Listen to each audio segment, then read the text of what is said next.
Sunday, June 23rd, letter from Lizzie to her grandma. Dear Grandma, they said at the news conference that you've been helping the police. That's good. Mom says it might help you get a lighter sentence. It's awful, so awful to imagine you in prison. Just a couple of weeks ago, I made a joke about prison food in my letter to the future residents of Wolf Creek. It doesn't seem funny at all now. But Mom says we're hoping for the best with your sentence. She says you're lucky nobody got hurt.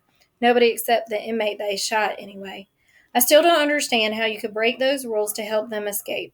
You said you didn't know what they were planning, but that seems kind of stupid, and it doesn't matter really. You broke the rules. That's why all those hundreds of searchers were in danger every day for 2 weeks, and you've probably had lots of time to think about that in the county jail by now. You put everyone in danger, including Mom and me. Knowing that is probably worse than any other punishment they could give you. I know it would be for me. Mom says we might never really understand. She says we'll never forget what you did, but maybe we can forgive a little bit. She says we should try anyway, because only got one mom and I've only got one grandmother, and that's still you. So I'm going to try. I'll come to see you next time we're allowed. We don't have to talk about all this. I think I'd rather talk about something else, but I'll come. Love, Lizzie.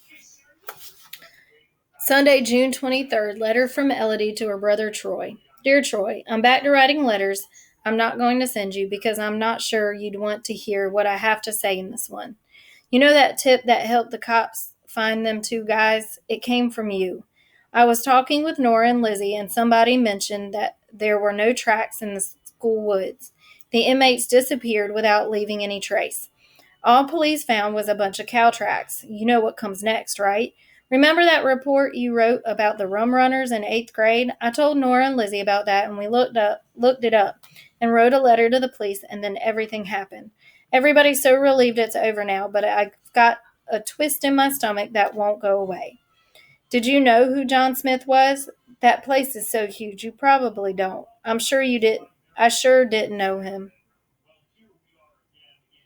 I read what the news said about all the things he did and those people he killed. But they never said on TV if he had a mama or a sister or a brother.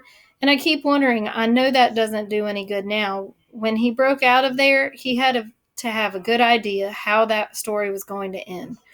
But I think about that stuff anyway. I know a lot's happened since you wrote that report in 8th grade.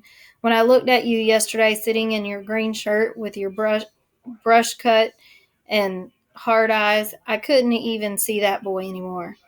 But I'm going to keep hoping he's still in there. I bet he is, just waiting out his time, waiting to come back. Your story needs a better ending, Troy. You have to make that happen, and I know you can. Be strong, okay? I'm going to be strong too. Just you watch.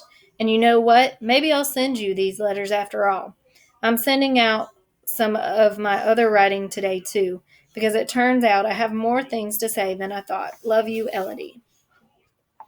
Sunday, June 23rd, pages from Elodie's notebook. What I Believe Today by Elodie Jones. Learning from Jacqueline, number 7. Inspired by What I Believe from Brown Girl Dreaming by Jacqueline Woodson. I believe in God, I'm pretty sure, and family. I believe in poetry, haikus, and cabinet battles. I believe in Nikki's and Gwendolyn, Jacqueline, and Lin-Manuel. I believe words have power and you can write your way out of anything. Almost. I believe in jollof rice and Michigans, starbursts and chopped cheese, block parties and water ball fights, and relay races with breathless finish lines. I believe people are never as perfect as their best days, but always more than their worst. I believe in second chances. I believe in prison inmates are still boys in two big striped t-shirts selling lemonade and dreaming baseball dreams somewhere deep inside. I believe in moments and light years. I believe in planets out past Pluto, Epsilon, Eridani 6, and Methuselah. And I believe that and love that's bigger than all of them. I believe in revolutions, Alexander Hamilton's kind and mine. I believe in wearing masks when you need them and taking them off when you don't. I believe in in truth and time capsules and telling your own story. So that's what I'm doing now. Sunday, June 23rd. Copy of a letter from Elodie Jones to the Morgan Academy of New York. Elodie Kendall Jones, 15 Porter Street, Wolf Creek, New York, 1212802. The Morgan Academy of New York 2345 North Westminster Avenue, Brooklyn, New York, 11230. Dear Admissions Committee, Thomas Edison once said, "Our greatest weakness lies in giving up. The most important way to succeed is always to try just one more time." It is in that spirit that I write today to ask you to reconsider my recent application for admission to Morgan Academy. In my original application, I worked hard on essays introducing myself to the committee, but looking back, I think I wrote them in a voice that of the sort of student I thought you'd want, instead of the voice that really belongs to me. But I've been finding that other voice lately, writing lots of different kinds of poetry. Please read the attached updated writing samples based on my recent experience of leaving the city and starting school in a small town a couple weeks before the end of the school year. You may have heard about the prison break in Wolf Creek on the news. Living here taught me a lot about police hunts and life in small towns. It also taught me a lot about myself, and that's why I'd like to give it another shot. Yo, yo, yo, yo, yo, what time is it? Showtime! Welcome to our hood. It's a fine afternoon. Ignore the killers in our woods. We'll shoot 'em real soon. We love our community, there ain't no doubt. It's pretty and it's safe. That's what we're all about. When we see a black man running, we point a gun at him. Racist? Nah. We got black friends. Well, one of them. So make a good impression now you've come to Wolf Creek. Our school might be in session only 2 more weeks, but that's plenty of days for you to learn our ways. Be on time, tell the truth, pledge allegiance to the flag, salute our boys in blue, wear a ribbon, make a bag, keep your voice down, leave your bag at the door, 'cause we don't need you stuffing nothing in there right before you leave our store. Hey, wait, you want to be on our relay team? You're fast, so you're invited. Whoa, is this a dream? What a blast, I'd be delighted. So we ran with a baton through the afternoon sun, and we passed off the baton when each leg was done. You can whisper all you want about why I'm fast. By the time you finish talking, I'll have run right past.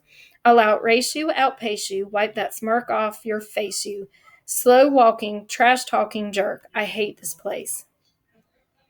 I'm sorry I forget myself. How did I ever let myself break the rules of this community?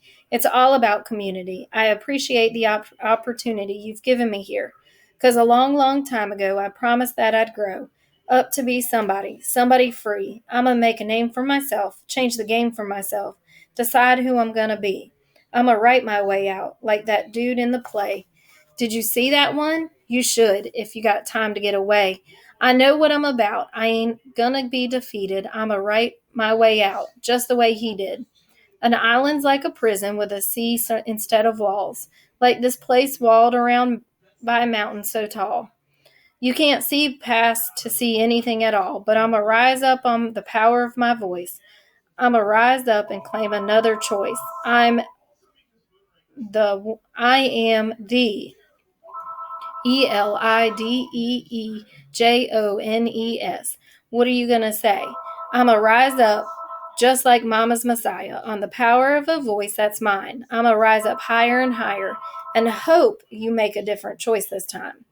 So, the power of this petition, I respectfully request permission to appeal your first decision. I'm on a mission to have you recognize my ambition. Try this on for size. An addition to my original application, a dissertation, a tale of the times, a pile of rhymes about everything that happened to me in a place I didn't even want to be. Ham suppers and races, school petitions and decisions, people getting all up in my face. Together, these verses do a better job, in my estimation, of showing who I am, where I stand with my education. I thank you very much for your thoughtful consideration, and I promise you this voice is no phony. This one's my own, the one and only Elodie Jones.